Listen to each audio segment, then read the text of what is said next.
დილამშვიდობისა ძვირფასო ტელემაყურებლებო, დღეს 29 აპრილია, ოთხშაბათი, ეთერში ერთსულუნების დილა, სოფიო კუჭავასთან ერთად ყველას მშვიდობიან და ბედნიერ დღეს გისურვებთ.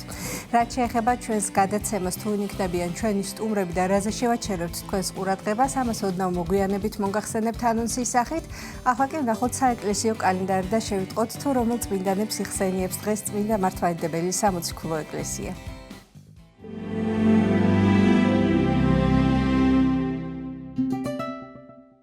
29 აპრილს წმინდა მართლმადიდებელი სამოციქულო ეკლესია მოიხსენიებს წმინდა ქალწულმოწამეებს აღაპიას, ირინეს და ქიონიას, წმინდა მოწამეებს ლეონიდეს, ქარიესის, ნიკეას, გალინას, კალისას, ნუნექიას, ბასილისას და თეოდორას, წმინდა მოწამე ირინეს.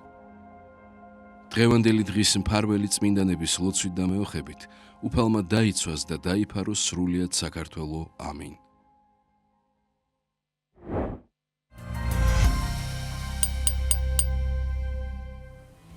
გილოცავთ დღევანდელი წმინდანების ხსენების დღეს, შეგეწიოთ და გვფარავდეთ მათი მადლი და ძალა.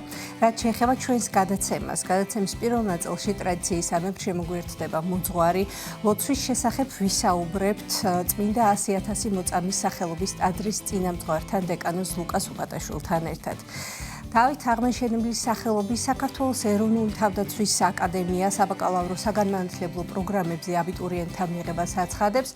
თუ რა პროგრამებს თავაზობს აკადემია აბიტურიენტებს, ჩვენი სტუმრებისგან შევიტყობთ, რომლებიც გადაცემის მეორე ნაწილში შემოგვიერთდებიან. ეროვნული თავდაცვის აკადემიის ხარისხის უზრუნველყოფის სამსახურის უფროსი თამარ რემიშვილი და იუნკერები გიორგი ქანაშვილი და სალომე ნარიმანიძე ისაუბრებენ უფრო დაწვრილებით.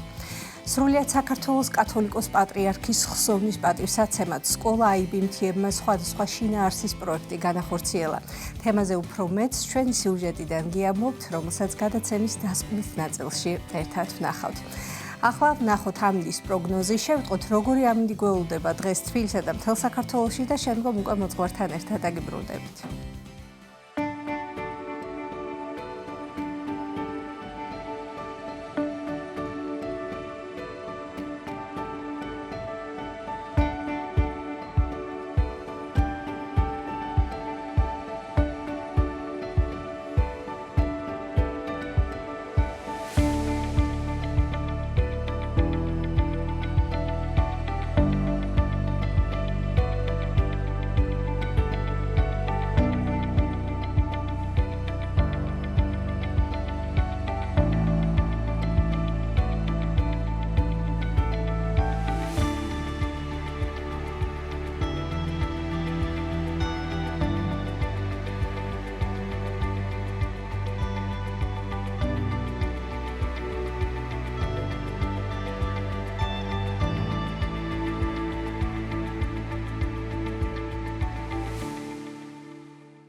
დაბრუნდით მოძღვართან ერთად წმინდა 100.000 მოწამის სახელობის ტაძრის წინამძღვარი დეკანოზი ლუკას უყატაშვილი შემოგვიერთდა. ქრისტე აღსდგა. ეშმარიტად, მოგესალმებით, გაიხარეთ. გვანდოთ მამულკა სანამ უშუალოდ საუბარს დავიწყებდეთ იმ თემაზე რომელიც დღეს შევარჩიეთ ეს არის ლოცვა თუ რა ძალა აქვს ლოცვას მანამდე ვისაუბროთ იმაზე მამულკა გეძლევათ საშუალება თქვენი აზრი გამოხატოთ ამასთან დაკავშირებით გუშინ ძალიან მნიშვნელოვანი დღე იყო ჩვენი ქვეყნისთვის მართლმადიდებლური ქრისტიანებისთვის წმინდა სინოდის კრება შედგა და სამი პატრიარქობის კანდიდატი გამოვლინდა რა მნიშვნელობა ჰქონდა ამ დღეს ჩვენთვის და თქვენი მოსაზრება რომ თქვა ამასთან დაკავშირებით სასიხარულოა ის რომ ყველაფერი კანონმდებლობის მიხედვით წარიმართა და სწორად გადადგმული ნაბიჯი მომავალში სიკეთეს გამოიწვევს რა თქმა უნდა ასე რომ რასაც ვთესავთ სიკეთეს მოვიმკით და ღმერთი შეგვეწიოს ამ ჩვენს უძველეს ქრისტიანერს რომ ჩვენი ცხოვრება ზოგადად ღმერთისაგან მიმავალი იყოს და კანონმდებლობა შეესაბამებოდეს კანონი ზოგადად სიტყვა ბერძნულია და სწორ ჯოხს ნიშნავს ანუ როდესაც ადამიანი სწორ ნაბიჯებს დგამს აი ამას ნიშნავს კანონი და თავისთავად ქრისტიანები უნდა ვიყოთ ისინი ვინც სწორ ნაბიჯებს გადავდგამთ მადლობა ღმერთს რომ ასე მიმდინარეობს და ღმერთმა მშვიდობად და სიკეთით ყოველივე აგვასრულებინოს რაც ღვთისთვის სათნოა და ჩვენი სამშობლოსთვის აუცილებელი და თითოეულ ჩვენთაგანის ცხოვრებისათვის საწადელი კი ამინ ღმერთმა გისმინათ მამალკა რაც შეეხება ჩვენ სასაუბრო თემას უნდა ვისაუბროთ ლოცვაზე თუ რა ძალა აქვს ლოცვას და როგორ უნდა წარმოთქვამდეს ადამიანი რას უნდა უკვირდებოდეს მართლმადიდებელი ქრისტიანი როდესაც უფალს მიმართავს ვინაიდან ლოცვა ეს არის საუბარი უფალთან ეს არის საუბარი უფალთან და ეს არის ურთიერთობა უფალთან არა მხოლოდ ბგერებით საუბარი, არამედ საერთოდ ურთიერთობა ღმერთთან. დიახ. იმიტომ რომ ღმერთთან, აი მაგალითად ჩვენ ვინც გვიყვარს ადამიანი, ვთქვათ, მეგობარი, მასთან რა თქმა უნდა სიტყვითაც შევდივართ კონტაქტში, მაგრამ იქ თვალს უხარია, გულს უხარია, იქ ერთად ვსხდებით, ერთად გვაქვს ურთიერთობა და რაღაცა აუცილებლად ვეძებთ სიხარულს. იმიტომ რომ ახლობელი ადამიანი სიხარულსგან გაცდევინებს და მარტო ლაპარაკისთვის არ ვართ ახლობელ ადამიანთან და მარტო ლაპარაკისთვის არ ვართ მეგობარი მეგობრისთვის. იმიტომ რომ ჩვენ ერთმანეთს სიხარული უნდა მოუტანოთ და ნუ ახლა მით უმეტეს ღმერთთან ურთიერთობაში აუცილებლად უნდა განიცადოს ადამიანმა სიხარული. და ზოგადად თუ ვიტყვით ქართულ სიტყვას სიხარულს, მისი წარმოშობა ბერძნულია და ბერძნულშიც იგივეს ნიშნავს ხარა. ანუ ღვთის მადლის გადმოსვლას ადამიანზე. ესე იგი, ადამიანი, როდესაც იხსნება ღმერთის წინაშე, ადამიანი, როდესაც ნაბიჯს დგამს ღმერთისაკენ, რა თქმა უნდა, ღმერთიც მზად არის, რომ შენთან ურთიერთობაში შემოვიდეს და აი რა ემოციაც ეუფლება ადამიანს, ამას ნიშნავს სიტყვა ხარა, ანუ საღვთო მადლის გადმოსვლას ადამიანზე. ესე იგი, ჩვენ სიხარული დაგვეუფლება აუცილებლად ღმერთთან ურთიერთობით. ნუ გარდა ამისა, საოცარი ენა გვაქვს და 64 გვაქვს სიტყვა. ანუ სამებას პლუს მეოთხე და აი მეოთხეთ რო გრძნობ თავს ყოველ წმინდა სამებაში, ეს არის უბრალოდ სასიხარულო კი არა, ეს არის 64. და ანუ ლოცვა საბოლოო ჯამში იწვევს 64-ს. თუ არ ულოცულობ, ან ლოცვას მიჭერს, აი ეს არის უსჯულოებისა და ცოდვების შემოჭრილი ცოდვების ბრალი, ისე როგორც მაგალითად შეიძლება ადამიანი ჯანმრთელობა დაეკარგოს, თქვათ, აი გრიპი შეეყაროს, ან რაღაცა ფრჩხილი ედგინოს და ის მერე წყობიდან გამოდის. აი ჩვენ და მე არ ახარ ბუნებრივ მდგომარეობაში. აი ასევეა ლოცვაც. თუ რაღაცა შემოჭრილია ცუდი და სულიერი დაავადება მიმდინარეობს ჩვენში და სულიერი ვირუსია შემოჭრილი ცოდვის სახით, ადამიანი არ ლოცულობს. ან ადამიანს ეზარება ლოცვა, ან ადამიანს არ უნდა ლოცვა. ამიტომ ამბობს უფალი, რომ სასუფეველი ღვთისა იძულებისო და ვინც აიძულებსო თავის თავს ის დაიმკვიდრებსო მასო. ანუ რაღაცა სანამ წმინდანი გახდები, შენი თავი რაღაცა იძულებაში და რაღაცა წესრიგში უნდა მოაქციო. მაშინ როდესაც ხშირად ხდება ხოლმე ლოცვის დროს, როდესაც გონება ეფანტება ადამიანს, სხვადასხვა ფიქრები, აზრები შემოდის ხოლმე ამ დროს და ძალავნებურად ატან უკვე თავს ძალას, რომ წაიკითხო ლოცვა დაასრულა. აი ამ დროს როგორ უნდა მოიქცეს მლოცველი? უნდა გააგრძელოს თუ უნდა შეისვენოს, დაასვენოს ფიქრები და შემდგომ ისევ მიუბრუნდეს ლოცვას? არა, ესე არა. შესხოვოს უფალს, რომ ძალა მომადლოს მას. ჯერ პირველ რიგში უნდა გამოყოს დრო ამისათვის. მოიცალეთ და გულისხმა ხავთ, რამე თუ მე ვარ ღმერთი, ამბობს უფალი. ანუ, როდესაც ლოცულობ, უნდა მოიცალო ამისათვის. ეხლა იცლი საკვები რომ მიიღო, იცლი რომ დაისვენო, იცლი რომ თქვათ სამსახურში წახვიდე და ამ ქვეყნიური სარჩო მოიპოვო. ამისთვის იცლი, გასართობადაც შეიძლება მოიცალოს ადამიანმა, მაგრამ აი ღმერთისთვისაც უნდა მოიცალოს ადამიანმა. რო პირველ რიგში არ ეჩქარებოდეს. თუ გეჩქარება და შინაგანად ესე იგი შეშფოთებული თუ აღშფოთებული თუ რაღაცა სიჩქარე გაქვს შიგნით, შენი გული ვერასდროს სიმშვიდეს ვერ იპოვის. ამიტომ ასეთი ლოცვა ნუ ერთხელ, ორჯერ, სამჯერ მერე ჩაქრება. ამიტომ პირველ რიგში ჯერ დრო უნდა გამოვძებნოთ. როდის შეგვიძლია რომ ვილოცოთ? აი მაგალითად დღეს მე უნდა დავგეგმო, ხვალ მე ჩემი გრაფიკიდან გამომდინარე, როგორ შევძლებ ლოცვას. წესრიგი ხო ყველაფერში წარმატების საწინდარი, აი ყველაფერში. და მათ შორის ღმერთთან ურთიერთობაში. პირველი ეს და მეორე თუ დროს გამოვყოფთ, ჩვენ უნდა ვიცოდეთ, რომ აუცილებლად სამნაირი ლოცვას გავივლით ერთი ლოცვის დროს. ანუ რო დაიწყებ ლოცვას, მომენტალურად რაღაცა სიხარული და შვება კი არ გექნება. პირველი რაც გექნება, როგორც წმინდა იოანე კიბის აღწერილი აღწერს, სამ სტადიას გადიხარ. პირველი სტადია ეს არის ლოცვას რო დაიწყებ მომენტალურად გაგახსენდება რა პრობლემა, გაგახსენდება წარსული, მომავალი, უაზრობა, აზრიანი, ყველაფერი წამოგესევა ეს აზრები. აი რომელი სტადიაც უნდა დაძლიო. და შედიხარ მეორე სტადიაში, როდესაც ხვდები უკვე რას ლოცულობ. თქვენ ახსენეთ, რომ შეიძლება რაღაცა ლოცულობ და ვერ გაიგო სიტყვები და რა უნდა ქნა ამ დროს. ესე იგი ეს პირველი სტადია უნდა გაიარო და აი მეორე სტადიას უნდა დაელოდო, როდესაც შენ სიტყვებს უკვე გაიგებ. ანუ რას კითხულობ, გესმის ამასთანავე და რაღაც აზრები ხელს არ გიშლის. აი ეს ნეტარი სტადია. ამ დროს განათლებას ღებულობს ადამიანი, იმიტომ რომ რას კითხულობს, ეს ღვთაებრივი სიტყვებია, ეს არ არის არც ერთი არ არის შემთხვევითი სიტყვა ლოცვაში.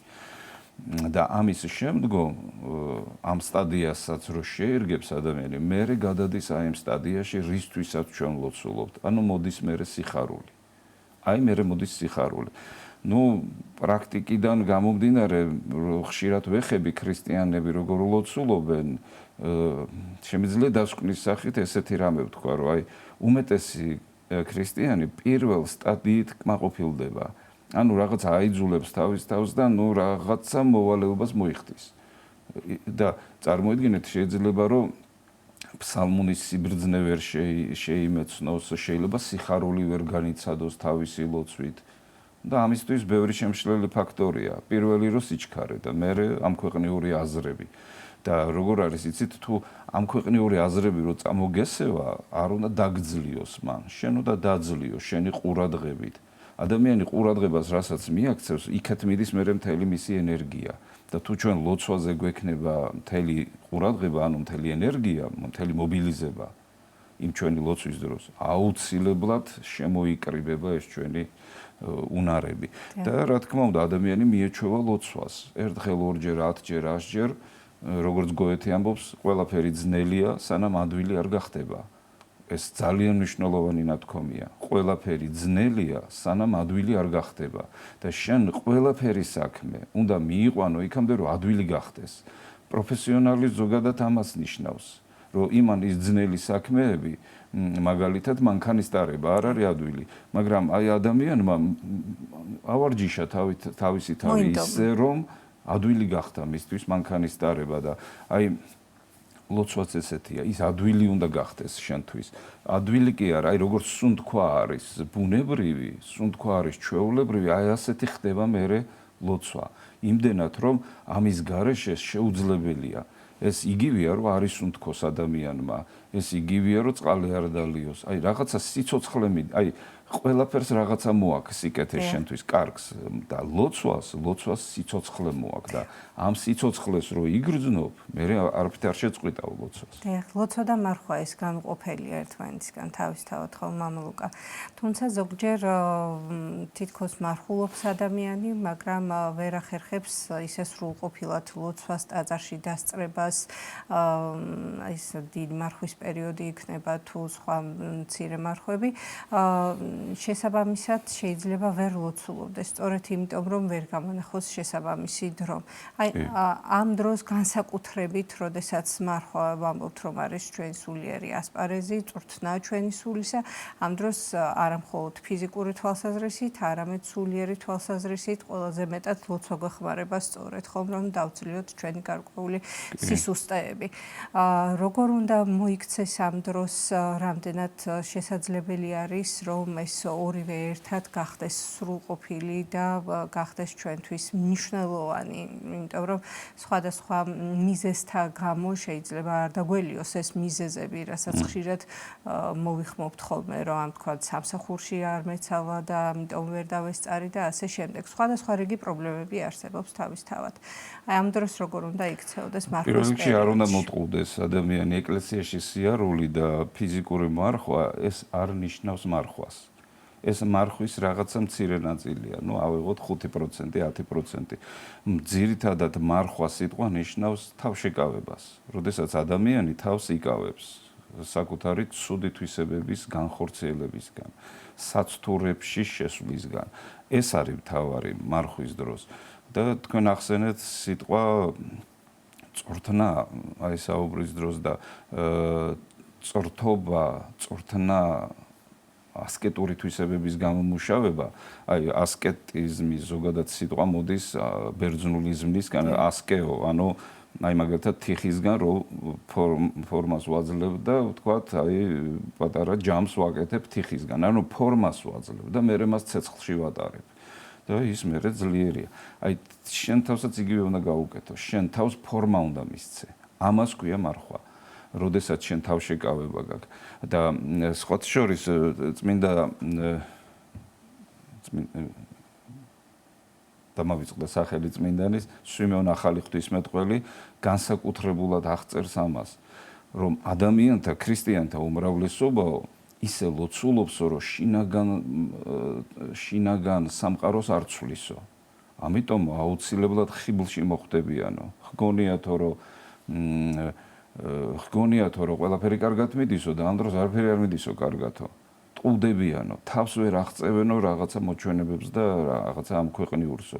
ასეთებზე უფალი ამბობსო, რომ უფალო უგუნურ ქალწულებზე გაგვიღეო ჩვენ ხო შენ გემსახურეთო მთელი ცხოვრებაო და უფალი ამათ ეტყვისო, რომ მე არ ვიციო თქვენ ვინ ხართო. ესე იგი ღმერთთან ურთიერთობა, ანუ მარხვა და ლოცვა ეს ერთი მთელია, როდესაც ადამიანმა ღმერთთან ურთიერთობა უნდა დაიწყოს და ისეთნაირად ჩამოაყალიბოს თავისი თავი, რომ მისი ლოცვა ეს არ იყოს მარტო ბაგეებით ლოცვა. ლოცვა ზოგადად ეს არის ადამიანის მთლიანი დამოკიდებულება ღმერთთან.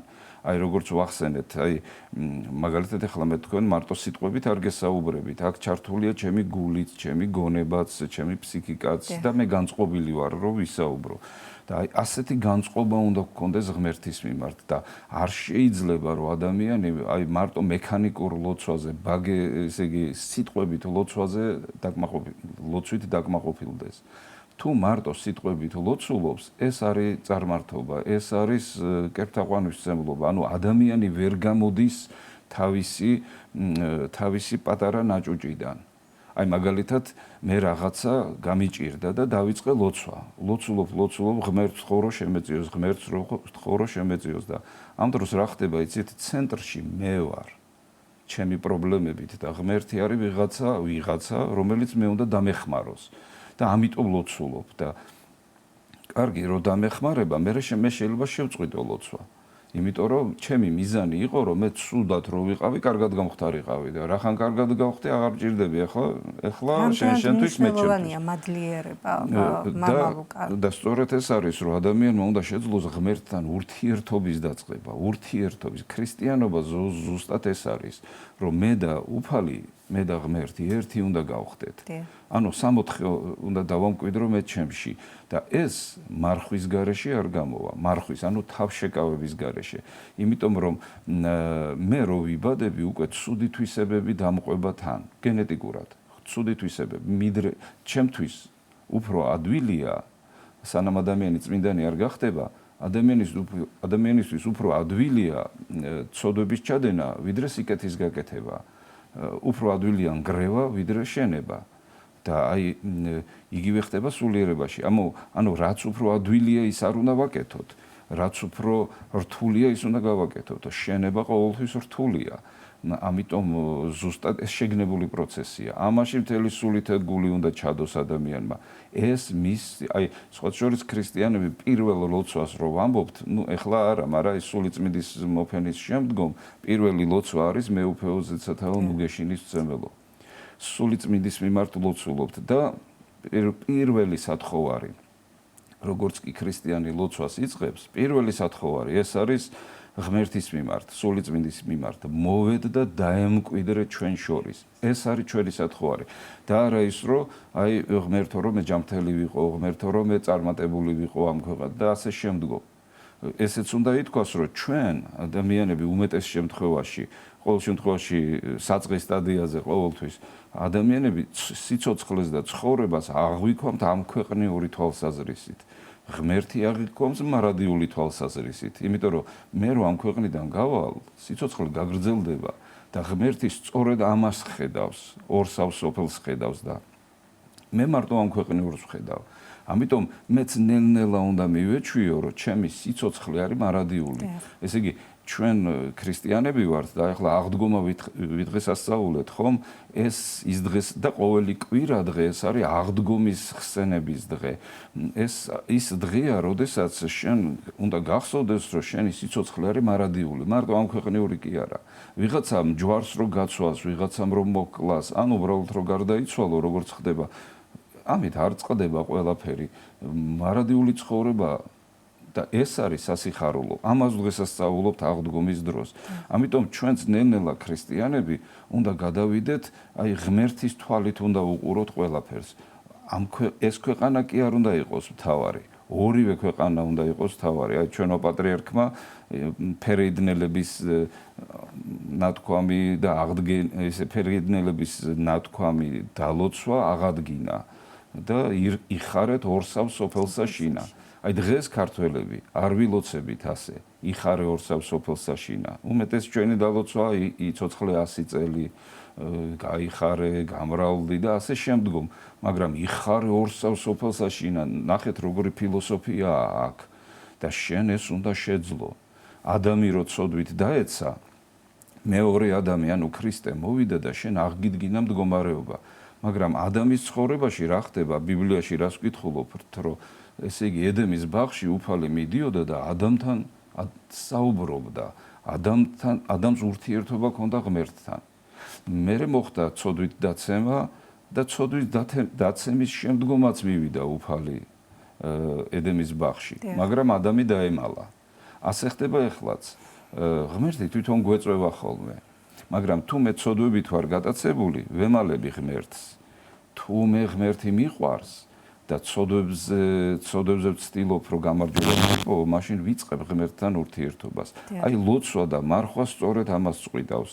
თუ არ ვლოცულობ და არ მარხულობ, ნიშნავს, რომ რაღაცა ამ ქვეყნიურით, ან ცოდვებით, ან უსჯულოებით ვარ გართული და ღმერთი არ მინდა, ვემალები მას. სინდის ვემალები, მაგრამ თუ გადავწყვიტე, რომ მე უნდა სასუფეველი მოვიპოვო, მე ღმერთს აღარ დავემალები. მე დავემალები უკვე ჩემ ცოდვებს და ცოდვის საშუალებებს და კი არ დავემალები, დავანგრევ მათ. დავანგრევ და მოვსპობ. და ჩვენს მარადეულ ცხოვრებას, სიცოცხლეს, რომელიც შემდგომ გაგრძელდება ჩვენი გარდაცვალებისას, აქვე ვწყვეთ ჩვენ სანამ გარდავიცვლებით თუ როგორ გაგრძელდება ჩვენი მარადიული ყოფა, ხო? აი სიტყვა სიცოცხლე თვითონ ამას ხსნის ქართულთა ჩვენი სიტყვა. მე არ ვიცი ანალოგიურ სადა აქვს რომელ ენაში. და ესე იგი სიცოცხლის ფუძე არის ცეცხლი. ესე იგი თუ გინდა რომ იცოცხლო, რაღაცა ცეცხლი უნდა გქონდეს. ასე ჩაგვიდო წინაპარმა. და ცეცხლი უნდა ენთოს ჩემში. ამას ელია წინასწარმეტყველიც ამბობს, პაოლე მოციქულიც ამბობს, რომ ნაპერწკალი ცეცხლად უნდა აქციო შენში. ეს ნაპერწკალი ღვთისგან გეძლევა და შენ შეგიძლია ჩააქრო და შეგიძლია აანთო. თუ აანთე იცოცხლებ, თუ არ აანთე არ იცოცხლებ. ამ ქვეყანაზევე იწყება ეს პროცესი. რაც შეეხება იმ ქვეყანას, ის ქვეყანა არის გაგრძელება ამ ქვეყნიურისა. გაგრძელება და აი ეს ამ ქვეყანაზევე უნდა დავიწყოთ. არ უნდა ველოდოთ რაღაცას, ორშაბათს არ უნდა ველოდოთ და ამალკა სხვადასხვა სახის ლოცვები არსებობს. ან თქვენ საუბარში ახსენეთ, რომ როდესაც ადამიანი გარკვეულ საწადელს მიაღწევს და სურვილი შეუსრულდება, ესე უხეშად რო ვთქვათ, შემდგომ თითქოს ანებებს თავს ლოცვას. აი რამდენად მნიშვნელოვანია ადამიანმა გამოხატოს მადლიერება, სამადლობელი ლოცვებიც გვაქვს ჩვენ ხომ თავისთავად. აი რა მდგომარეობა არის ადამიანი, როდესაც უკვე წყვეტს უფალთან ურთიერთობას, თითქოს სარგებელი მივიღეთ ჩვენ და შემდგომ იყენებს უფალს. გამოვიყენეთ, კი, უხეშად. ეს ძალიან ცუდია, პირდაპირ რო ვთქვა, ვიყენებთ უფალს მაგეთი ლოცვის დროს. ესე იგი, უფალი კი სხვა რამეს ამბობს. ვისაც რომ მე გიყვარვართო, ჩემი მცნებები დაიმარხეთო. და ვინც ჩემს მცნებებს დაიმარხავთო, ჩემი მეგობარი ხართო. რაც გინდათ ითხოვეთ და მოგეცემათო. ესე იგი, თუ მცნებებს იცავ, მეგობარი ხარ ღვთისა, როგორც უფალი ბრძანებს. თუ მცნებებს არ იცავ, არა ხარ მეგობარი ღვთისა. მაგალითად, მცნებებს არ ვიცავ და ასეთი ცხოვრება მე აუცილებლად ჩიხში შემიყვანს, პრობლემებში მიმიყვანს და მე შეიძლება მე ვილოცო უცებ. ჩემი რწმენიდან გამომდინარე შეიძლება დავიწყო ლოცვა, მაგრამ როგორც ვთქვით, ჩემი თავი მყავს მე ცენტრში. და მე ვლოცულობ აქედან გამომდინარე, რომ პრობლემას ეშველოს. და პრობლემას რო ეშველება, მე ისევ მივდივარ და ისევ მცნებების დაცვის გარეშე ვცხოვრობ. და თუ შენ, ესე იგი, მცნებებს იცავ, ღმერთი გიყვარს. თუ მცნებებს არ იცავ, ღმერთი არ გიყვარს. თუმცა ვინც გინდა იყავი, როგორიც გინდა იყავი, ამას შენ წყვიტავ, მაგრამ აი ღმერთი მაინც შეგეწევა, მაინც დაგეხმარება, იმიტომ რომ თქვენო ადამიანებიო ასე ხართო, რომ შვილმა რო გთხოვოსო პურიო ქვას მისცემთო, ან თევზი რო გთხოვოსო გველს ხო არ მისცემთო. ასე და თუ თქვენ ახართო ასეთებიო შვილების მიმართო, მე მით უმეტესო.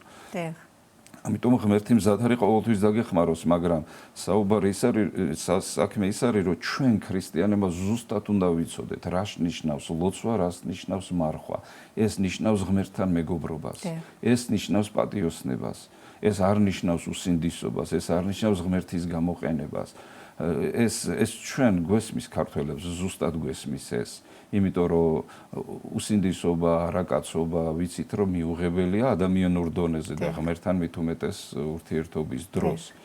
მამაუკა, ვლოცულობთ ჩვენთვის, ვლოცულობთ ქვეყნისთვის, შვილებისთვის, მშობლებისთვის, ნათლულებისთვის, ნათლიებისთვის, მოძღვრისთვის, ასევე მიცვალებულებისთვის. რამდენად მნიშვნელოვანი არის მიცვალებულთათვის ლოცვის რომ აღვავლინოთ ლოცვა? შემწეობა ეს დახმარებაა და ჩვენც ხო გვჭირდება დახმარება რაღაცა მომენტში, თქვათ, ავად გავხდით რაღაცა გვჭირდება რაღაცაში უფრო მეტი წინსვლა გვინდა და ასე შემდგომ. ლოცვის ბევრნაირი სახე არსებობს და ესე იგი უნდა ილოცო შენთვისაც და ახლობლებისთვისაც და როგორ არის იცით, როდესაც შენ მაგალითად ვინმე არის მირმეს წამოყენება გინდა ფეხზე, შენ ფეხზე უნდა იდგე და ამ დროს აქვს შენს ლოცვას აზრი, რომ შენ ესე იგი მას მიხვიდე და წამოაყენო, ძლიერი უნდა იყოს შენ თვითონ, ძლიერი კი არ უნდა იყოს, მხოლოდ ღმერთის მეგობარი უნდა იყოს. ესე იგი უფალი ამბობს, ვინც ჩემს ცნებებს დაიცავსო, მე და მამა მოვალთო და დავემკვიდრებითო მასშიო. სული წმინდა ისედაც მკვიდრობს ჩვენში ნათლობიდან გამომდინარე და თუ ცნებებს დავიცავთ, წარმოიდგინეთ რომ მე და მამა მოვალთო და აი მე ხდება სამოთხე, აი ქართული სიტყვა სამოთხე აქედან მოდის. მე და მამა მოვალთ და დავემკვიდრებითო შენშიო. და შენში თუ კვიდრობს ღმერთი, ჩათვალე რომ შენ ღმერთი ხარ უკვე. ღმერთი სამე ხართ და შვილნი მაღლისანიო თქვენ ყოველნიო, არ იცითო? აი წმინდა წერილი ესეთ კითხვას სვამს. თქვენო ღმერთები ხართო და ღმერთის შვილებიო, არ იცითო? რანაირად ცხოვრობთო? ამიტომ წარმოიდგინეთ, ესე იგი ღმერთის შვილს, ღმერთის აი უძღების შვილი მამასთან რომ დაბრუნდა, მამამ სამოსელი პირველი შემოსა და ბეჭედი შეაცვითო ხელსამისე ბეჭედიო. ბეჭედი ძალაუფლების სიმბოლოა. ანუ რა ძალაუფლებაც აქვს ღმერთს, ის ძალაუფლება გეძლევა შენ. აი ამას უნდა მიაღწიო და ლოცვითა და მარხვით, სწორედ ამის მიღწევა ჩვენი მიზანი უნდა იყოს ეს. გმადლობთ მამა ლუკა მოგზაურობისთვის და როგორც ყოველთვის საინტერესო საუბრისთვის და განმარტებისთვის. შეგახსენებთ სტუდიის სტუმარი გახდათ წმინდა 100.000 მოწამის სახელობის ტაძრის წინამძღვარი დეკანოზი ლუკას უყადაშვილი. ამასობაში 9 საათი შესრულდა, ჩვენ ახლა ლოცვის შესახებ საუბრობდით და ახლა დროა ერთად აღვავლინოთ უფლისადებელი ლოცვა. იდება მაღალთაში ნომერცა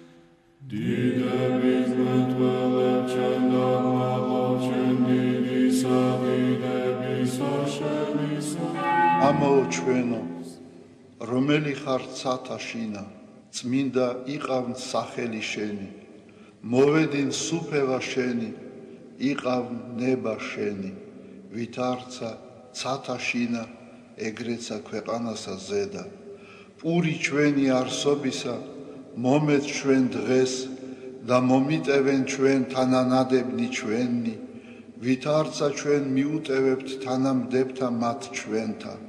და ნუ შემიყანებ ჩვენ განსაცდელსა, არამედ მიხსნენ ჩვენ ბოროტისაგან.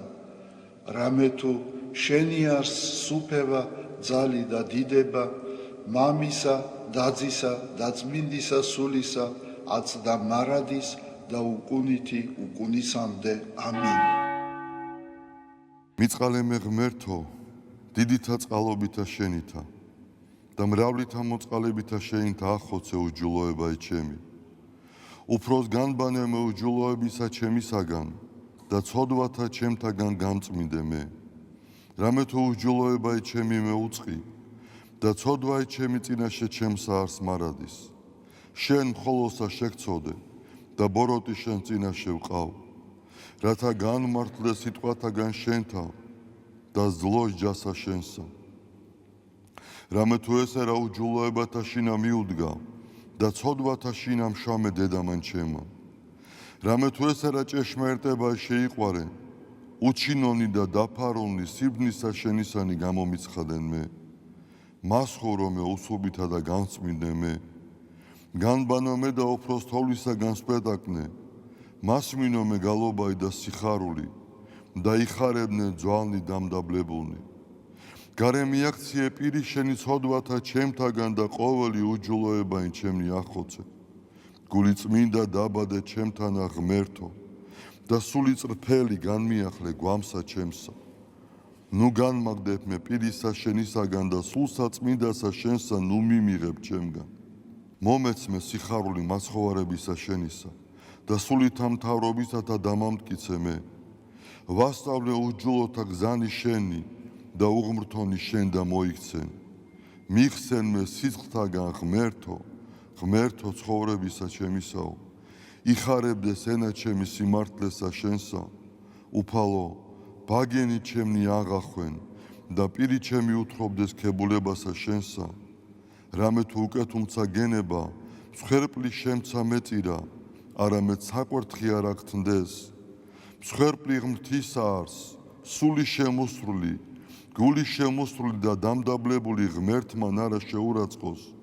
კეთილი უყვა უფალო ნებითა შენითა სიონსა და აღეშენენ ზღუდენი იერუსალიმისანი მაშინ გთნდეს მსხვერპლის სიმართლისა შესაწირავი და ყოვლად დასაწველი მაშინ შესწირნენ საკურთხეველსა შენსა ზედა ზვარაკნი დიდება მამასა და ძესა და წმინდასა სულსა აწდა მარადის და უკუნითი უკუნისამდე ამინ ალილუია ალილუია ალილუია დიდება შენ და ღმერთო ალილუია ალილუია ალილუია დიდება შენ და ღმერთო ალილუია ალილუია ალილუია დიდება შენ და ღმერთო ჩვენო დიდება შენ და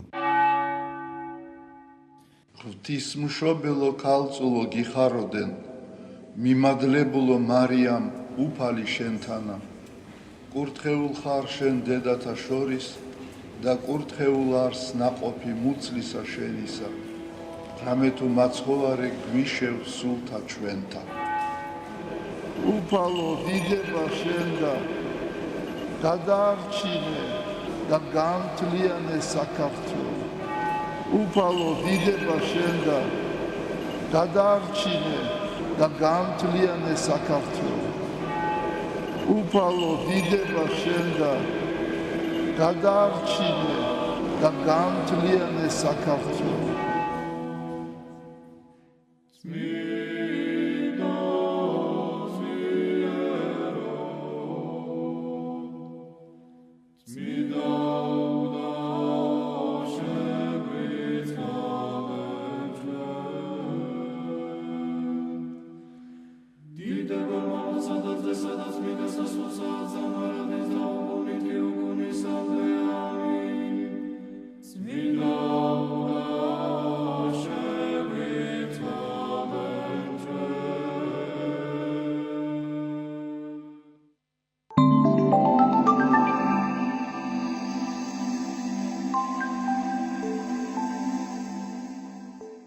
ძალიან დიდი მნიშვნელობა აქვს დალოცვას. ზოგიერთი ფიქრობს, რომ როცა ჩვენ ლოცვა კურთხევას ვიღებთ სასულიერო პირისაგან და ვემთხვევით მარჯვენა ხელს, თითქოს ჩვენ მივაგებთ პატივს მას. ეს სულ სხვა არის. პატივს კი არ მივაგებთ. ჩვენ მადლობას ვწირავთ უფალს იმ მადლისათვის, რომელიც გადმოდის ადამიანზე. აი თქვენ როცა თავდება წირვა, თქვენ ცდილობთ რომ მიხვიდეთ მოძღვართან ან მღვდელმთავართან ან პატრიარქთან და მიიღოთ ლოცვა კურთხევა, შეეხოთ მას. ეს იმას ნიშნავს და სინამდვილეში ის არის, რომ მადლი გადმოდის, აი როგორც რაც საშუალება, გამტარი საშუალება, ისე გადმოდის, ამ შეხებით გადმოდის ეს მადლი.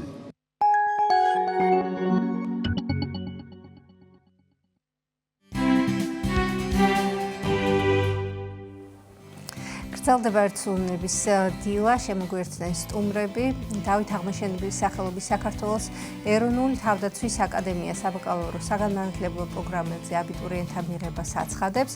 თუ რა პროგრამებს თავაზობს აკადემია აბიტურიენტებს, ჩვენი სტუმრებისგან შევიტყობთ. თემაზე სასაუბროდ შემოგვიერთდნენ ეროვნული თავდაცვის აკადემიის ხარისხის უზრუნველყოფის სამსახურის უფროსი ქალბატონი თამარ რემიშვილი და იუნკერები გიორგი ქანიშვილი და სალომე ნარიმანიძე. დილამშვიდობის, მადლობას მოგახსენებთ მობრძანებისთვის. მოგესალმებით, მადლობა მოწვევისთვის. ქალბატონ თამარ, თავდაპირველად თქვენთან დავიწყებ საუბარს, რა თქმა უნდა და შემდგომ უკვე გადავალთ ჩვენს იუნკერებთან.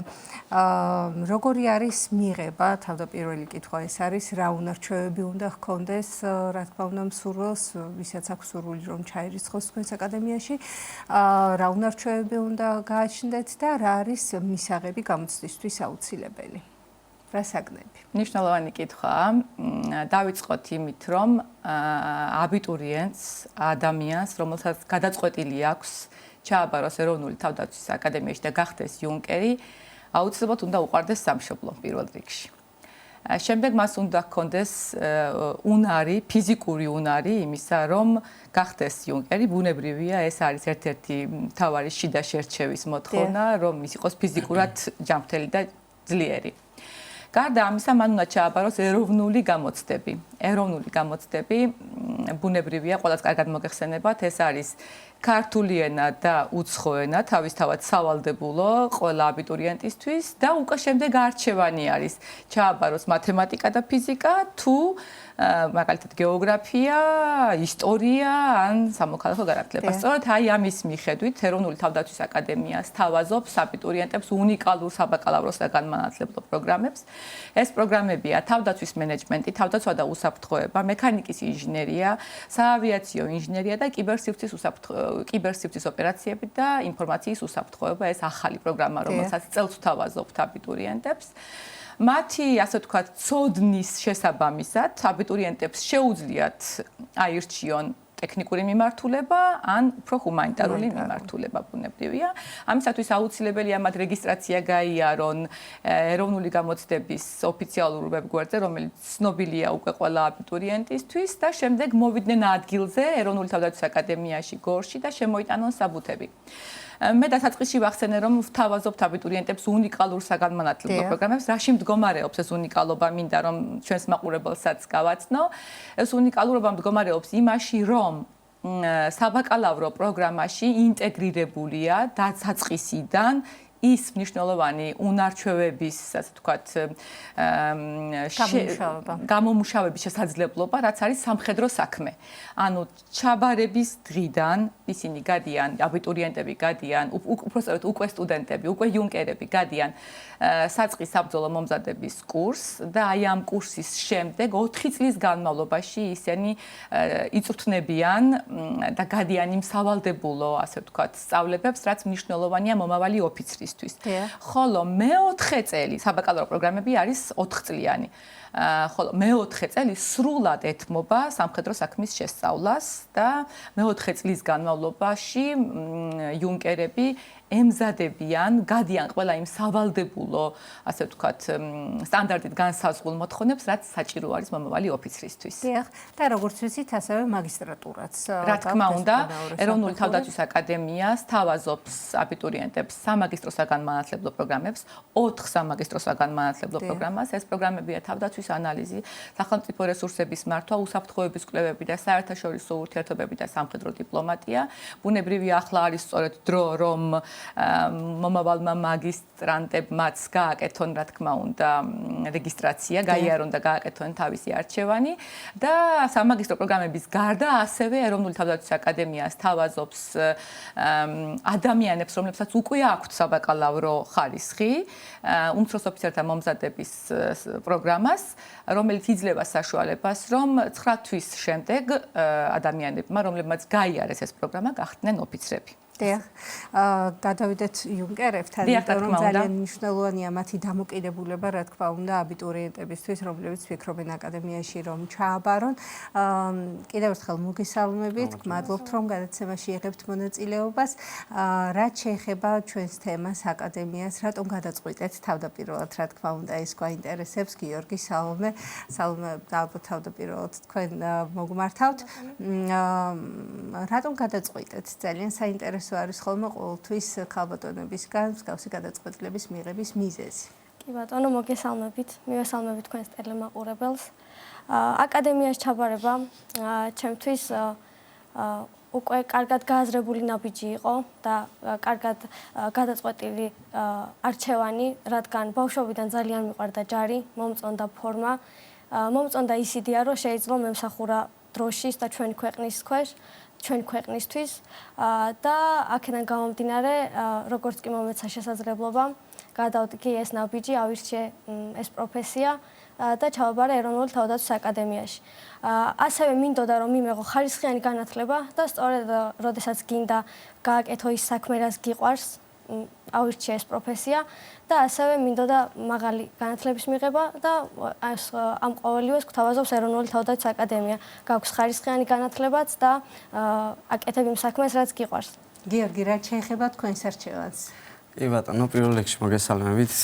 ჩემს არჩევანს და იმ ფაქტს, რომ დღეს მე ფორმაცია ჯერ კიდევ ბავშვობაში ჩაეყარა საფუძველი, 15 წლის ავიყავი, როდესაც პირველად ფორმა ჩავიცვი, ჯერ ვიყავი კადეტთა სამხედრო ლიცეუმში და უკვე შემდეგ, როდესაც გავიგე აკადემიის შესახებ, თუ რა განათლებას მაძლევდა, თუ როგორ უნდა გამხდარიყავი ოფიცერი და ასე შემდეგ, გადავწყვიტე რომ ჩამებარებინა აკადემიაში, სადაც მივიღებდი იმ განათლებას, რაც უკვე მომავალში დამომადგებოდა ჩემი განვითარებისათვის და აგრეთვე ვიქნებოდი ოფიცერი და ასეთ შესაძლებლობას კი სხვა არც ერთი უნივერსიტეტი არ მაძლევდა საბედნიეროდ. დიახ, თქვენ ახლა მესამე კურსის სტუდენტები ძანდებით კი, რომ ვუთხრათ აბიტურიენტებს, რა საფეხურების გავლა უწევთ პირველ, მეორე, მესამე კურსზე და როგორი არის ვთქვათ ეს მომზადების პერიოდი, იმიტომ რომ ქალბატონმა თამრმა ახსენა, რომ პირველივე წუთებიდან იწყება ფიზიკური მომზადება, სამხედრო მომზადება. როგორი არის ეს ყველაფერი? რამდენად რთული არის? გიფიქრიათ თუ არა ის, რომ ვთქვათ,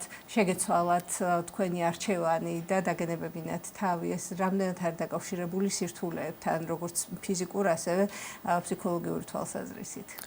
კი ბატონო, მოგახსენებთ, მარტივი არ არის პირდაპირ ვიტყვი, იმიტომ რომ პირველივე ჩაბარების წუთიდან ჯერ თავიდან იწყებს საწყის საბრძოლო მომზადების კურსით, რომელიც არის 5 კვირიანი, უკვე აკადემიაში დაბრუნების შემდეგ, ამ 5 კვირის შემდეგ იწყება ყოველდღიურობა აკადემიაში და ყოველდღიურობა დატვირთულია ძალიან, მინდა ვთქვა, დილით იწყება 6 საათზე, დილით არის ფიზიკური მომზადება, ამის შემდეგ პირადი საჭიროებისათვის დრო, შემდეგ საკვები, 9 საათზე იწყება ლექციები, 9 საათიდან 4 საათამდე გრძელდება სალექციო პროცესი.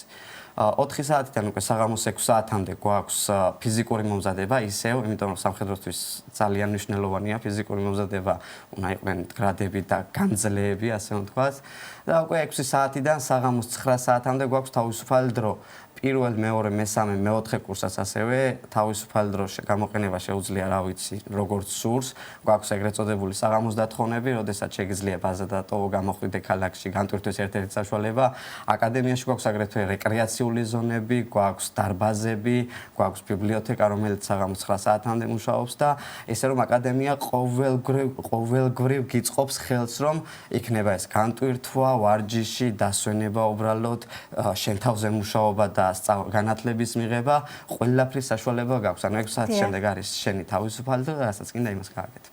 სალმე, რა შეეხება განათლება ხშირად ახსენეთ, რომ მნიშვნელოვან ცოდნას გაძლევთ აკადემია და რა არის ის, რაც ასე გხიბლავთ, ასე ვთქვათ და ის ცოდნა, რომელსაც ემყარება შემდგომ ის პროფესია, ხომ ჩამოყალიბდეთ პროფესიონალებად, რაში მოიაზრება?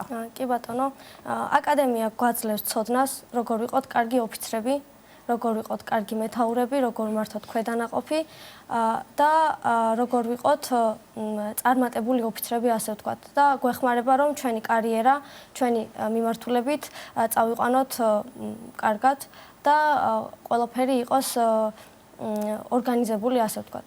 და სწორედ ამაში გვეხმარება ეროვნული თავდაცვის აკადემია. ასევე საბაკალავრო კუთხითაც ყველა ჩვენ როგორც უკვე ვახსენეთ, გვაქვს რამდენიმე მიმართულება და ამ მიმართულებითაც ვინ რომელ მიმართულებაზე ვსწავლობთ, გვაქვს შესაბამისი ცოდნა და ზოგადად აკადემია ორიენტირებულია იმაზე, რომ ოფიცერმა იცოდეს ყველაფერი თითქმის და იყოს ყველაფერში გარკვეული და ჩახედული, რადგან ისეთი პროფესია გვაქვს, რომ ყველანაირი ინფორმაციას უნდა ვფლობდეთ და ყველაფერი უნდა ვიცოდეთ, რაც ხდება მსოფლიოში, რაც ხდება ჩვენს ქვეყანაში და რაც აუცილებელია თითოეული ჯარისკაცისთვის და თითოეული ოფიცრისთვის. დიახ, ფიზიკური თვალსაზრისით რამდენად რთული არის ეს მზადების პერიოდი? ფიზიკური თვალსაზრისით ვთვლი, რომ თავიდან არის თუ არ ხარ მიჩვეული ამ ფიზიკურობას თუ არ ხარ შეჩვეული და თუ არ ცხოვრობ აქტიური ფიზიკური ცხოვრებით, თავიდან რა თქმა უნდა რთულია, მეც გამიჭირდა, მაგრამ უკვე რომ აქტიურად ხარ ჩართული ამ ფიზიკურ ვარჯიშებში, ყოველდღე გაქვს ფიზიკური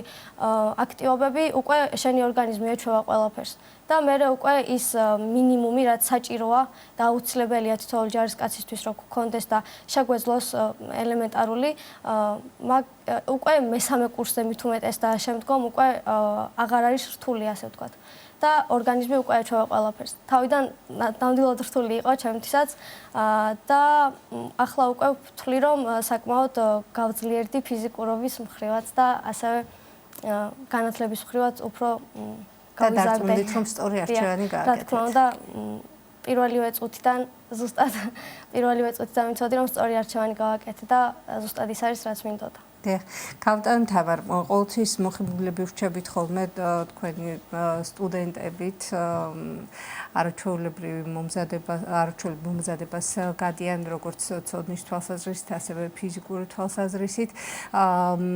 ჩვენ ვახსენეთ ის თუ გარკვეულწილად რა საგნები შეისწავლება, მაგრამ მიმართულებებზეც უფრო მეტილად რომ გავმახვილდეთ და რამდენად შესაძლებელი არის რომ საერთაშორისო გამოცდილება მიიღონ და გაიზიარონ. მოგახსენებთ, ახალგაზრდებმა ახსენეს უკვე რომ აქვთ საშუალება დაეუფლონ საკუთარ პროფესიას და ასევე საბაკალავრო მიმართულებას, აქ ერთს ავგნიშნავ, რომ ყველა საბაკალავრო იქნება ეს თუ სამაგისტრო საგანმანათლებლო პროგრამა აკრედიტირებულია, რაც ნიშნავს, რომ ყველა პროგრამა, რომელსაც აკადემია დღეს ახორციელებს, აკმაყოფილებს იმ ეროვნულ სტანდარტებს, აკრედიტაციის სტანდარტებს და თითოეულ უნივერსიტეტი ავტორიზებულია, რაც ნიშნავს, რომ აკმაყოფილებს ავტორიზაციის სტანდარტებს, რაც ნიშნავს თავისთავად, რომ საერთაშორისო გამოცდილებასაც ბუნებრივია იმ სტანდარტებს, რომლებიც არსებობს საერთაშორისო მასშტაბით, მასაც აკმაყოფილებს აკადემია, როგორც ინსტიტუციურად, ასევე საგანმანათლებლო პროგრამის მიმართულებით.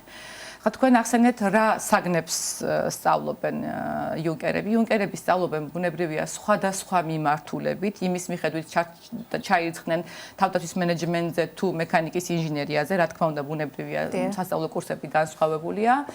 მინდა ვთქვა, რომ საგანმანათლებლო პროგრამები და მათში ჩართული განმახორციელებელი პერსონალი არის ქვეყნის მასშტაბით კომპეტენტური ადამიანები, ისინი ჩამოდიან ყოველდღე თბილისიდან და ატარებენ ლექციებს ჩვენი პატივცემული იუნკერებისთვის და ის საერთაშორისო გამოცდილება კიდევ რასაც იუნკერებს აქვთ 4 წლის განმავლობაში, აქვთ საშუალება წავიდნენ სხვადასხვა ქვეყანაში, მიიღონ ის გამოცდილება, რომელიც ევროპის თუ ამერიკის სამხედრო საგანმანათლებლო დაწესებულებების თავაზობს მათ. ესეც რა თქმა უნდა არ ახალია აკადემიისთვის და იუნკერებს აქვთ ამის საშუალება მიიღონ ის საერთაშორისო გამოცდილება, რასაც ჩვენ მათ ვთავაზობთ.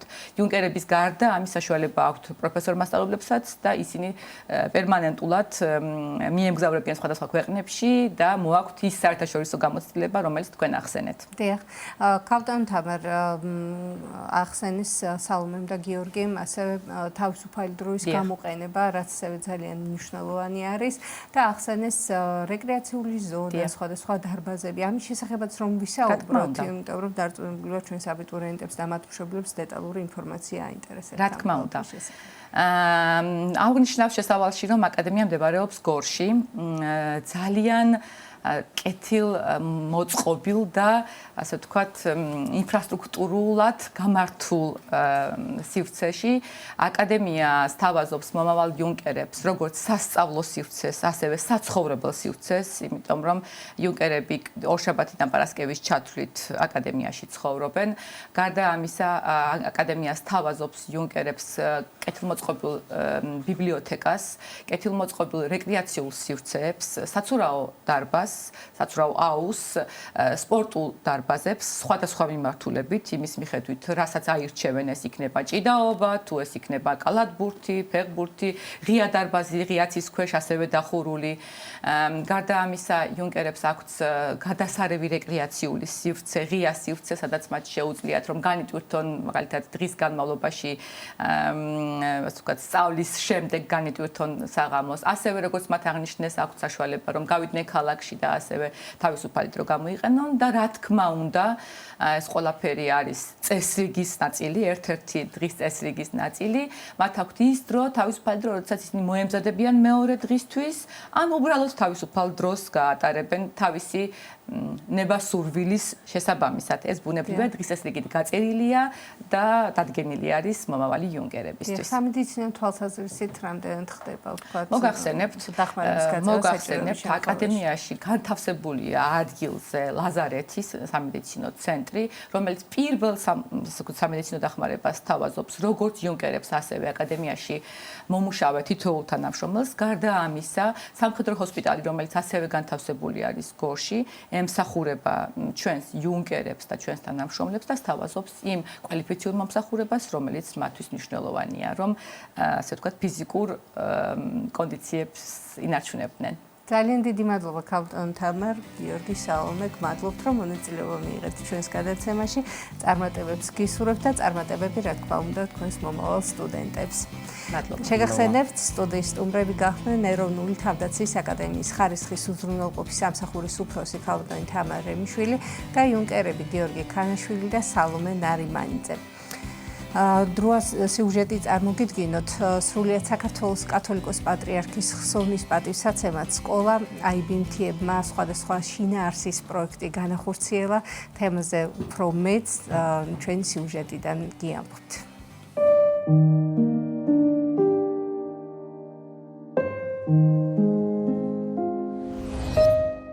სრულიად საქართველოს კათოლიკოს პატრიარქის, მცხეთა თბილისის მთავარეპისკოპოსისა და ბიჭვინთისა და ცხუმ-აფხაზეთის მიტროპოლიტის ილია მეორის გარდაცვალებამ თითოეულ ადამიანში უდიდესი ტკივილი გამოიწვია.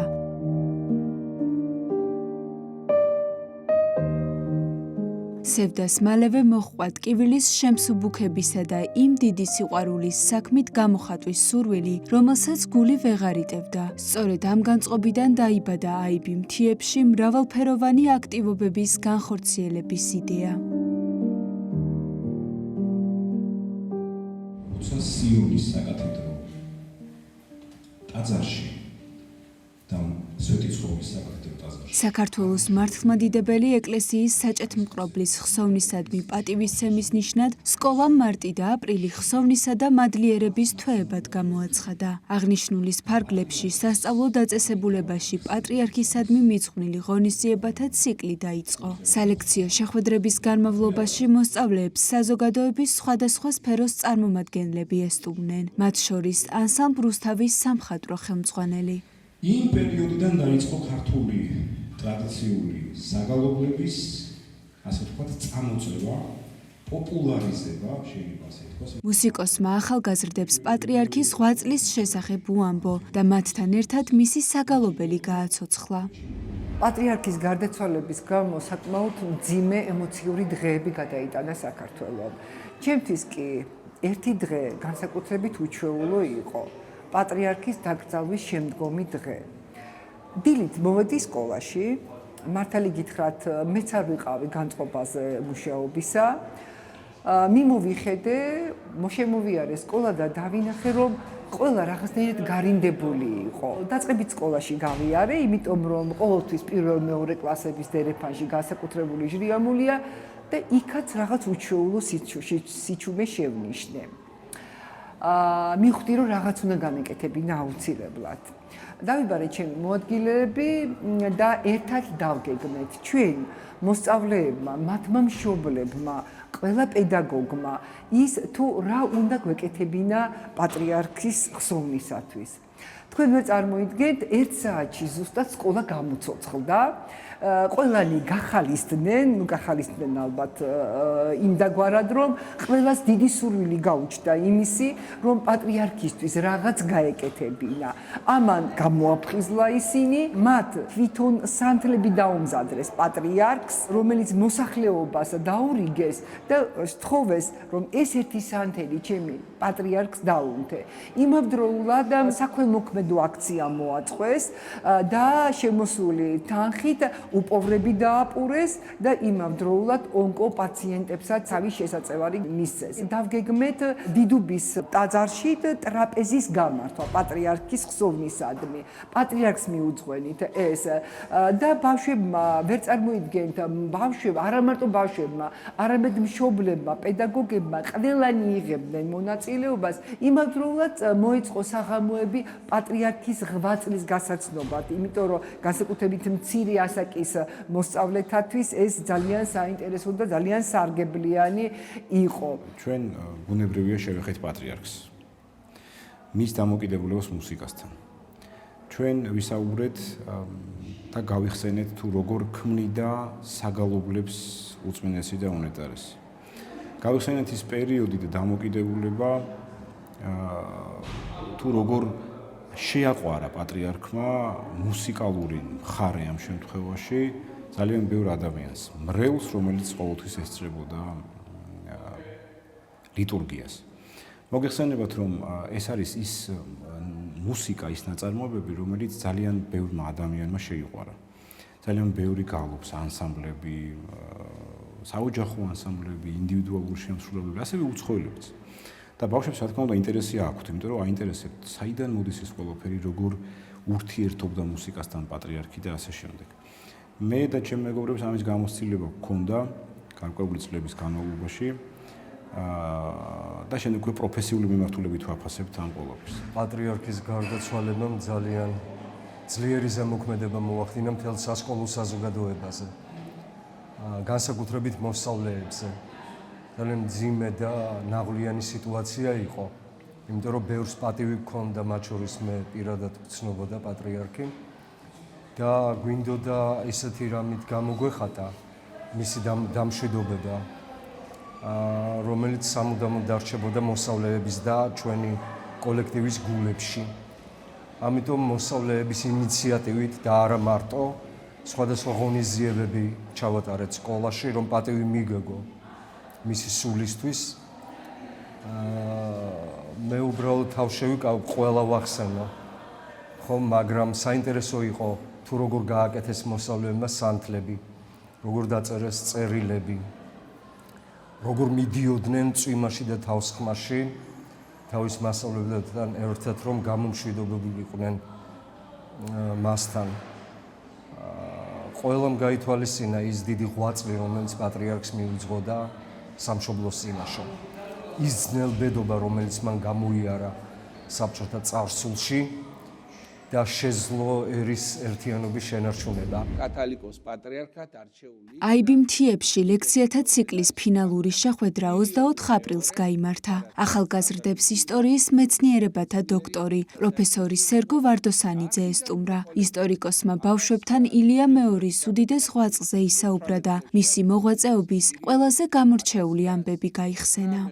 ბავშვებმა დავამზადეთ სანთლები, ასევე მივიტანეთ შესაწირი სხვადასხვა ეკლესიებში და ამით გამოვხატეთ ჩვენი პატივისცემა ილია მეორის მიმართ. მსგავსი ღონისძიებები ჩვენთვის რა თქმა უნდა ძალიან საინტერესოა, იქიდან გამომდინარე, რომ შესაძლებლობა გვაქვს უკეთ შევეცნოთ პატრიარქის ცხოვრებასა და მოღვაწეობას და გავიაზროთ მისი მნიშვნელობა ქართველი ერისთვის.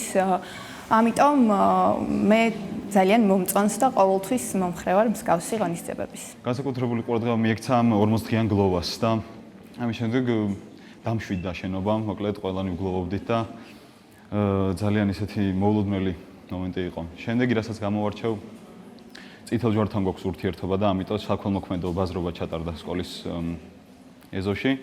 ეს ფული გადავეცით ამ საქველმოქმედო ფონდს და ამის შემდეგ ნობათი და ეს ახსენეს დამზადებული სანთლები წავიღეთ და დიდუბის პანთეონში ეკლესიის მრევლს ჩავაბარეთ. საპატრიარქოში ვიყავით, სადაც პანაშვიდი ჩატარდა და მანდაც საკმაოდ ისეთი მგალობლების გუნდი ვნახეთ, გალობდნენ ჩვენი სკოლიდანაც ვინც ემზადებოდა, ისინიც ჩაერთვნენ და საკმაოდ კარგი სიტუაცია იყო. IBMT-ების ღონისძიებათა ციკლმა, რომელიც სრულიად საქართველოს კათოლიკოს პატრიარქის ხსოვნას მიეძღვნა, ახალგაზრდების დიდი დაინტერესება და მოწონება დაიმსახურა.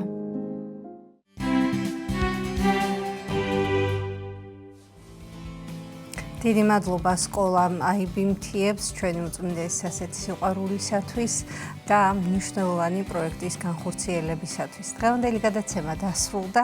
სოფიო კუჭავა უძღვებოდი დღევანდელ ეთერს. ყველას მშვიდობიან დღეს გისურვებთ და მადლობას მოგახსენებთ თქვენი ყურადღებისათვის. ნახვამდის.